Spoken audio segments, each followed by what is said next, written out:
السلام علیکم ورحمۃ اللہ وبرکاتہ۔ اعوذ باللہ من الشیطان الرجیم، بسم اللہ الرحمن الرحیم۔ رب اشرح لی صدری ویسر لی امری واحلل عقدۃ من لسانی یفقہوا قولی۔ رب زدنا علما رب زدنا علما رب زدنا علما اللہم فقہنا فی الدین، آمین۔ جی آج ہم پڑھیں گے سورۃ النور کا رکوع نمبر 8 اور 9۔ یا ایھا الذین آمنوا لیستأذنکم الذین ملکت ایمانکم والذین لم یبلغوا الحلم منکم ثلاث مرات۔ یا ایھا الذین آمنوا، اے لوگو جو ایمان لا چکے ہو، لیستأذنکم لازم ہے کہ اجازت طلب کریں، الذین ملکت ایمانکم وہ جن کے مالک تمہارے دائیں ہاتھ ہیں، یعنی جن کو تم نے اپنے ہاتھوں سے خریدا ہوا ہے، تمہارے ماتحت لوگ، لازم ہے کہ وہ تم سے اجازت طلب کریں۔ والذین اور وہ لوگ جو لم یبلغوا الحلم بلوغت کو نہیں پہنچے، لم نہیں یبلغو وہ پہنچے، الحلم بلوغت کو، منکم تم میں سے، ثلاث مرات تین اوقات میں، تین مرتبہ، مرات کا یہاں پر معنی اصل میں مرتبہ ہی ہے، مرتن ایک مرتبہ اور مرات زیادہ مرتبہ۔ تو اللہ تعالیٰ کہتے ہیں کہ اے ایمان والو، تم میں سے یہ دو قسم کے لوگ جو ہیں یہ تین اوقات میں تم سے اجازت طلب کر کے تمہارے پاس آ جایا کریں۔ ایک جو ہے تمہارے ماتحت لوگ جو تمہارے گھر میں تم نے اپنے کاروبار کے لیے رکھے ہیں یا تمہاری لونڈیاں ہیں، اور دوسرا جو ابھی بلوغت کو نہیں پہنچے وہ بھی تین اوقات میں اجازت لے کر ہی آیا کریں۔ اور وہ تین اوقات کون سے ہیں؟ من قبل صلاۃ الفجر، فجر کی نماز سے پہلے کا جو وقت ہوتا ہے یعنی حرام کا وقت ہوتا ہے، وحین تضعون، وحین اور جس وقت تضعون تم اتارتے ہو، ثیابکم اپنے کپڑے، من الظہیرۃ دوپہر کے وقت، یعنی دوپہر کو قیلولے کا جو وقت ہوتا ہے، ومن بعد صلاۃ العشاء اور عشاء کی نماز کے بعد پھر سونے کا ٹائم ہوتا ہے۔ ثلاث یہ تین اوقات پردے کے اوقات ہیں، لکم تمہارے۔ تو اللہ تعالیٰ کہتے ہیں یہ تین اوقات میں جو تمہارے ماتحت لوگ ہیں، جو ہر وقت تمہارے گھر میں، تم نے نوکر چاکر ایسے رکھے ہیں جو ہر وقت تمہارے گھر میں رہتے ہیں اور تمہارے گھر والوں کی طرح ہی ہیں، وہ بھی، اور جو بچے ابھی بلوغت کو نہیں پہنچے یعنی ابھی بچے ہی ہیں، وہ بھی ان تین اوقات میں تم سے اجازت طلب کر کے تمہارے کمرے میں آیا کریں۔ لیس علیکم ولا علیہم جناح بعدہن، نہیں ہے تم پر کوئی گناہ، ولا علیہم اور نہ ہی ان پر جناح کوئی گناہ ہے، بعدہن ان اوقات کے بعد، ان اوقات کے علاوہ سے اگر وہ اجازت طلب نہ بھی کریں تو پھر کوئی گناہ نہیں ہے۔ طوافون علیکم بعضکم علی بعض، تمہارا بعض پر چکر لگانے والا ہے۔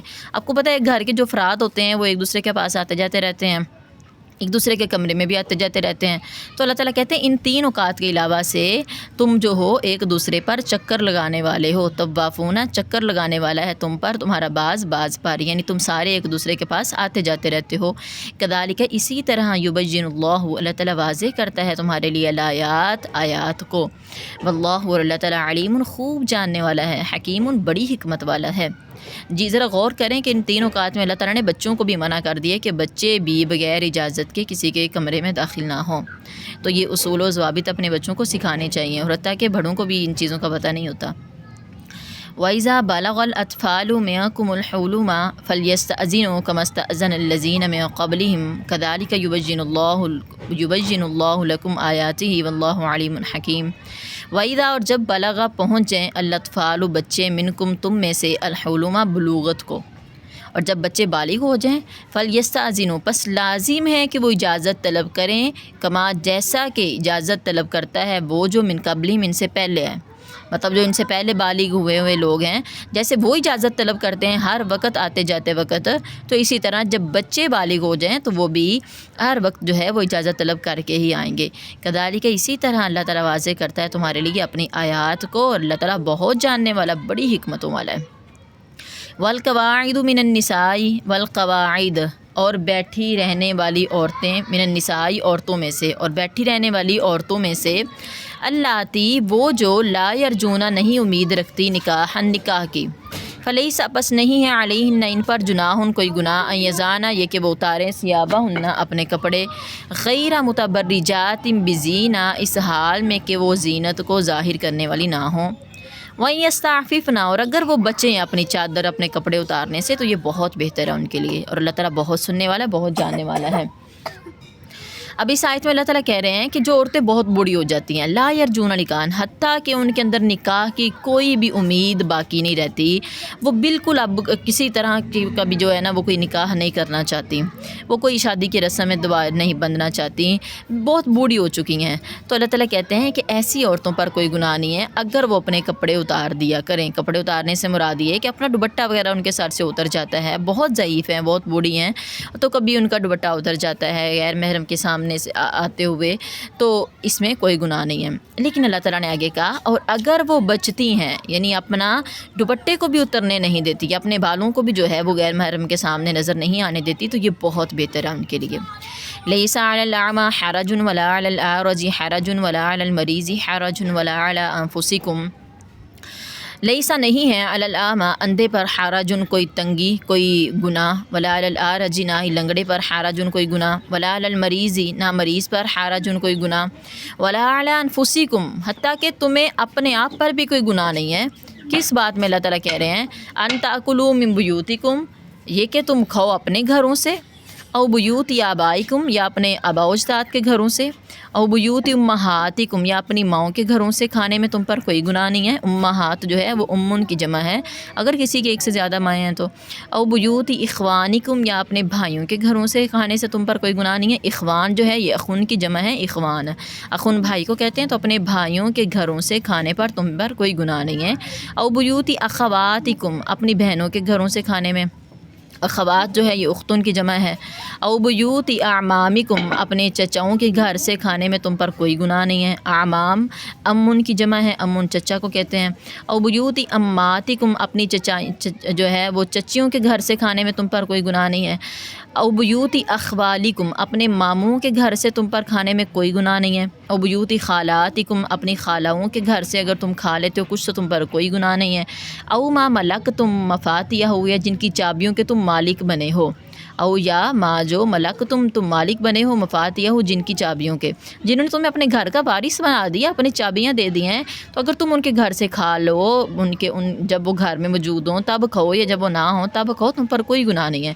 او صدیقکم یا تم اپنے گھروں اپنے دوستوں کے گھروں سے کھا لو، تم پر کوئی گناہ نہیں ہے۔ لیسا علیکم جناح تم پر کوئی گناہ نہیں ہے، ان تاکلوا جمیعا یہ کہ تم سارے اکٹھے بیٹھ کر کھاؤ، او اشتاتا یا الگ الگ بیٹھ کر کھاؤ۔ فَإِذَا دَخَلْتُمْ بُيُوتًا فَسَلِّمُوا عَلَىٰ أَنفُسِكُمْ پس جب تم گھروں میں داخل ہو تو تم اپنے آپ پر سلام کہا کرو۔ پیچھے اللہ تعالیٰ نے کہا کسی اور کے گھروں میں داخل ہو تو سلام کرو اور اجازت لے کر آؤ، یہاں پر اللہ تعالیٰ کہہ رہے ہیں اپنے گھروں میں بھی داخل ہو تو اپنے آپ پر سلام کو، مطلب کوئی گھر میں ہے یا نہیں ہے سلام کہنا ہے۔ تحیتاً یہ تحفہ ہے من عند اللہ، یہ اللہ کی طرف سے، مبارکتاً جس میں برکت رکھی گئی ہے، طیبتاً اور پاکیزہ کلمہ ہے، کذالک اور اسی طرح یبین اللہ تعالیٰ واضح کرتا ہے تمہارے لیے آیات کو، لعلکم تعقلون تاکہ تم سمجھ سکو۔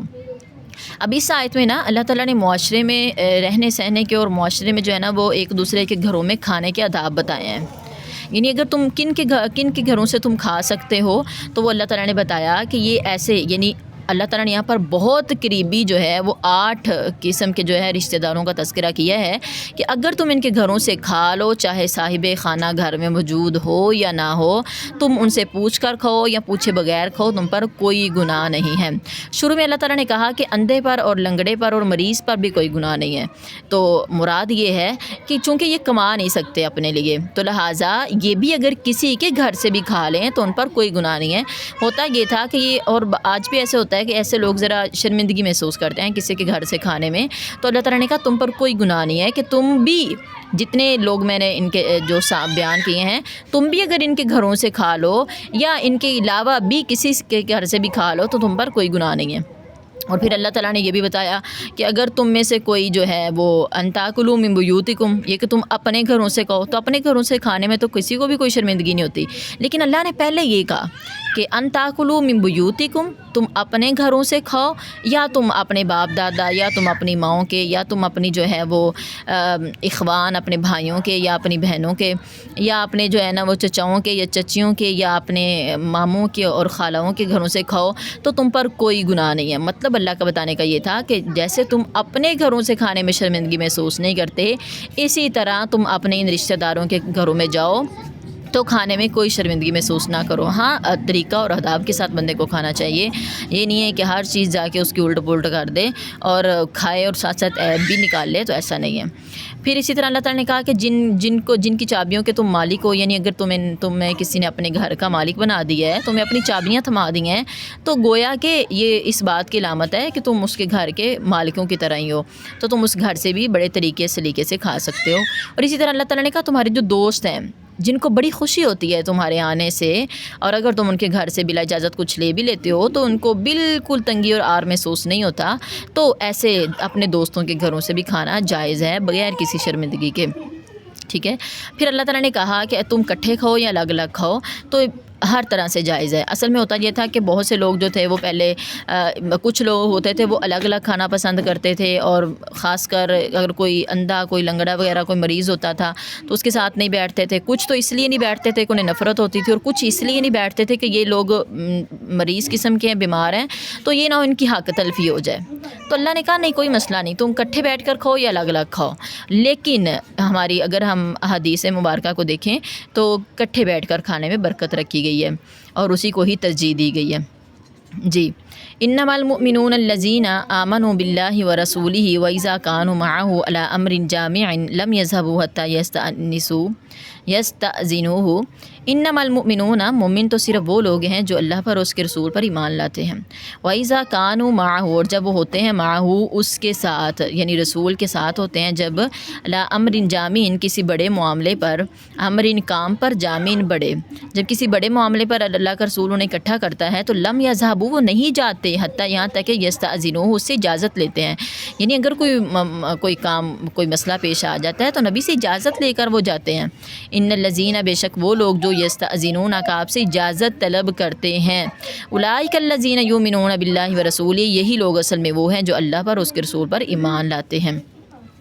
فیضا, پس جب استأذنوا کا وہ آپ سے اجازت طلب کرتے ہیں, لبعض شانہم, اپنے بعض معاملے کے لیے, بعض کام کے لیے, فاذن, پس آپ اجازت دے دیں, لمن, جس کو شیتا آپ چاہیں, منہم, ان میں سے, واستغفر لہم, اور آپ بخشش طلب کریں ان کے لیے اللہ سے. ان اللہ غفور الرحیم, بے شک اللہ تعالیٰ بہت بخشنے والا, بہت رحم کرنے والا ہے. اس میں یہ بتایا جا رہا ہے کہ جب اللہ کا رسول یا مومن کسی بڑے معاملے کے لیے آپس میں مشاورت کرنے کے لیے بیٹھے ہوں تو مومنین کو تب تک نہیں جانا چاہیے جب تک کہ نبی خود اجازت نہ دے دے یا نبی خود نہ اٹھ کر چلا جائے. تو لیکن جو ہے اللہ تعالیٰ بتا رہے ہیں کہ اگر کوئی بندہ آپ سے اجازت طلب کر بھی لیتا ہے کہ مجھے بہت اہم مسئلہ پیش آ گیا ہے, تو آپ چاہیں تو اجازت دیں, چاہیں تو نہ دیں. اور اگر آپ اجازت دے بھی دیں پھر بھی اللہ سے ان کے لیے معافی مانگے, کیونکہ انہوں نے ایک جو ہے بے ادبی سمجھیں کی ہے.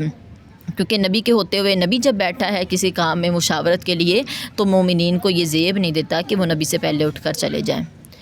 کیونکہ ایک نبی جو ہے وہ ایک استاد بھی ہے, معلم بھی ہے, ہر طرح سے ہمارا جو ہے وہ مربی بھی ہے, ہمارا تربیت کرنے والا بھی ہے.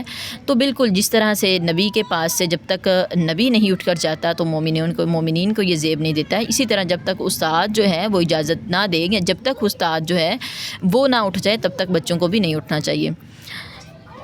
جی.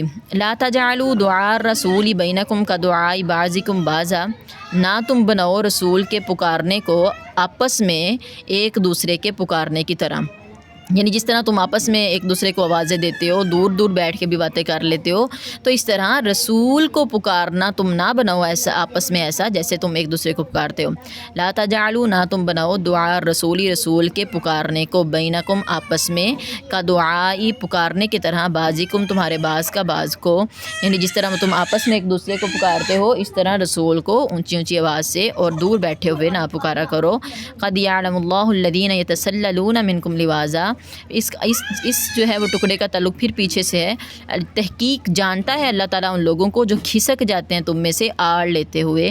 فلیحذر الذین, لازم ہے کہ ڈریں وہ لوگ جو مخالفت کرتے ہیں امرہ, اس نبی کے حکم سے, ان تصیبہم فتنۃ, یہ کہ انہیں کوئی آزمائش پہنچے گی یا پھر انہیں بہت درد دینے والا عذاب پہنچے گا.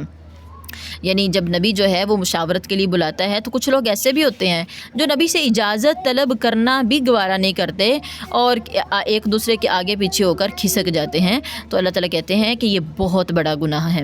اسی طرح جو ہے اگر جب نبی کی, اللہ کے رسول کی باتیں ہو رہی ہوں تو انسان کو چاہیے کہ وہ صبر سے وہاں پر بیٹھا رہے.